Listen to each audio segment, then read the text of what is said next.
Madame, mademoiselle, monsieur, bonsoir. Bienvenue à votre journal du 17 avril 2019 que je vous mets en différé ce soir, 18 avril 2019. Voici les titres du journal. La présidence de la République rend public le communiqué fixant le calendrier de la prochaine élection présidentielle. L'Assemblée nationale tient une plénière sur le projet de loi relatif au Code général des impôts.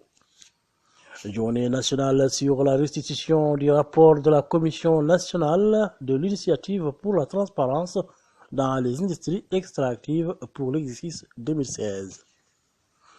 Bonsoir. Et comme annoncé dans les titres, on connaît désormais le calendrier fixant le déroulement des échéances présidentielles 2019. Il a été annoncé hier soir dans un communiqué rendu public par la présidence de la République. Ainsi, le collège électoral est convoqué le samedi 22 juin 2019 et en cas de second tour le samedi 6 juillet 2019.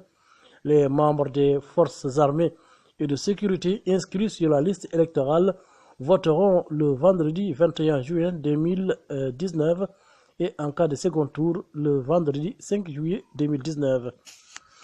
Quant aux déclarations des candidatures à l'élection du président de la République, elles sont adressées au Conseil constitutionnel à compter de la publication du présent décret et doivent lui parvenir au plus tard le mercredi 8 mai 2019 à minuit.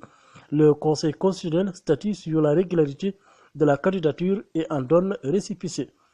Le Conseil constitutionnel établit la liste provisoire des candidats à l'élection présidentielle et la rend publique le jeudi 9 mai 2019.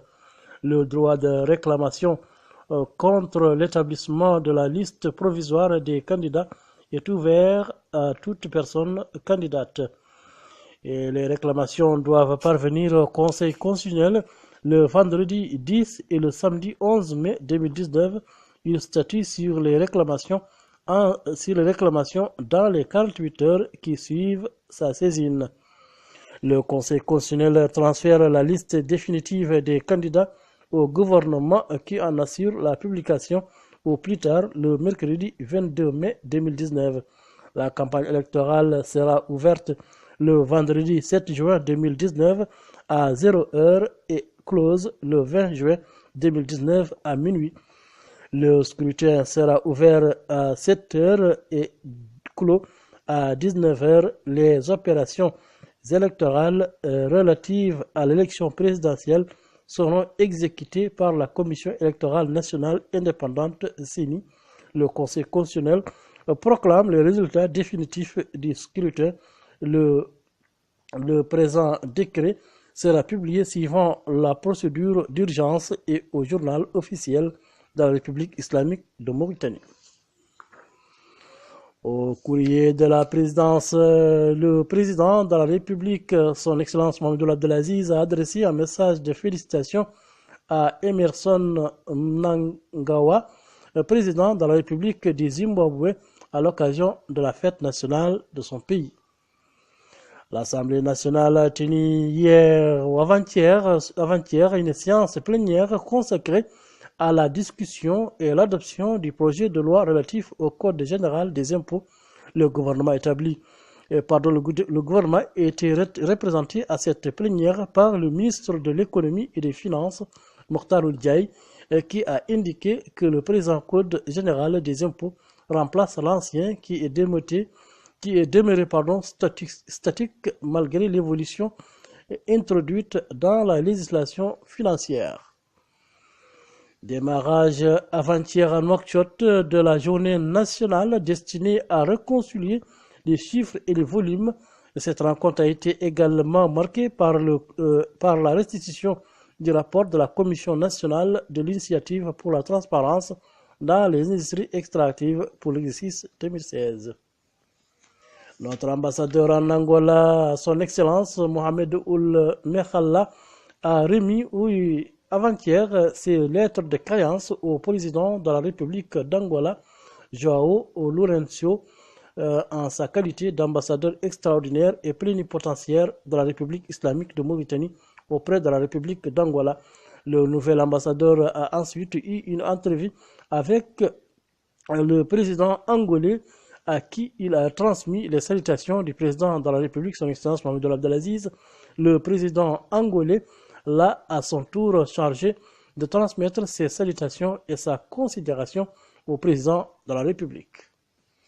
Nouakchott a également abrité avant-hier un atelier destiné à l'évaluation des besoins des secteurs du pétrole, de l'énergie et des mines en termes de renforcement des capacités.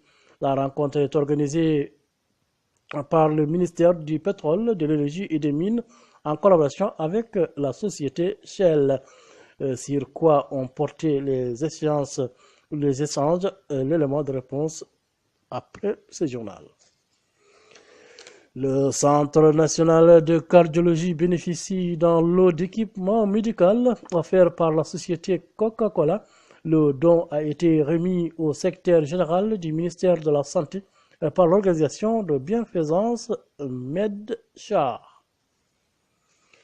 Une bonne nouvelle pour la femme sahélienne, le projet de renforcement de ses capacités est financé conjointement par les pays du G5 Sahel et le gouvernement espagnol est sur les rails.